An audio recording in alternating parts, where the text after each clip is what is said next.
మా ఇళ్ల స్థలాలకు రక్షణ కల్పించండి. తమ ఇళ్ల స్థలాల దురాక్రమణపై వింజమూరు తహసీల్దార్కి వినతిపత్రం అందజేసిన ఊటుకూరు ఎస్సీ కాలనీ వాసులు.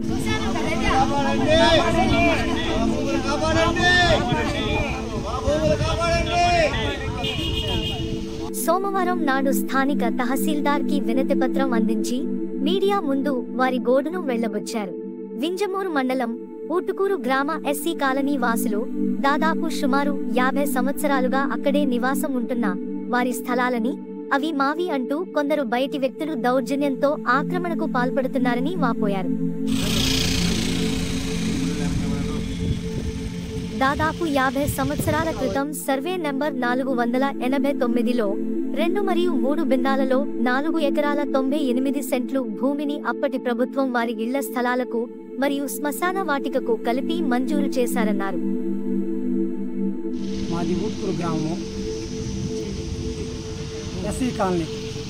మా గ్రామంలో గత 77 సంవత్సరాలు మా నివాస స్థలాలు ఇచ్చారు. మాకు ఇస్తే ఇల్లు కట్టుకున్నాం. అందులో కట్టుకుని ఉంటే అందులో కొన్ని ప్లాట్లు కూడా ఉన్నాయి.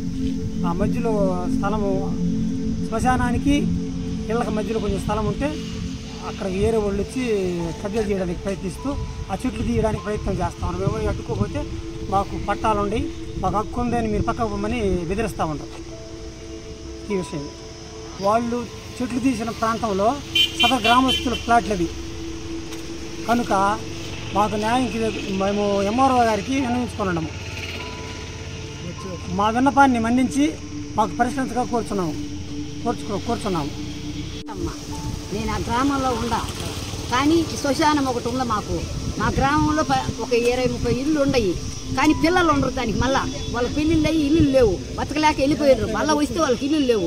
ఆ కొద్ది జాగాలో మళ్ళీ ఏరే వాళ్ళు వచ్చేసి పట్టాలు పెట్టుకొని కొక్కులేరు తీసుకొచ్చి దాన్ని సాగు చేస్తున్నారు.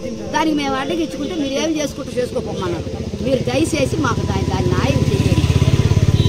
సార్గా అర్జీ ఇచ్చిము, నేను చూస్తానమ్మా, నేను దాన్ని పరిష్కారం చేస్తానన్నాడు. మీరు అందరు కలిసి మాకు న్యాయం చేయండి. మాకు పిల్లలు ఉంటారు, మాకు ఇంకెక్కడ జాగాలు లేవు.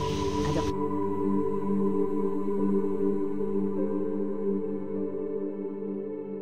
Utukuru SC colony. నా పేరు చిన్నమాలి గారి. గత 1977లో మాకు 63 ఫ్లాట్స్ అలాట్ చేసినారు. దాంట్లో కొన్ని ఇల్లులు మాత్రం గృహం నిర్మించున్నారు, కొన్ని మాత్రం ఫ్లాట్లుగా విభజించున్నారు, కొన్ని ఖాళీగా ఉన్నాయి. గత శ్మశానం కూడా మాకు అక్కడే ఏర్పాటు చేశారు.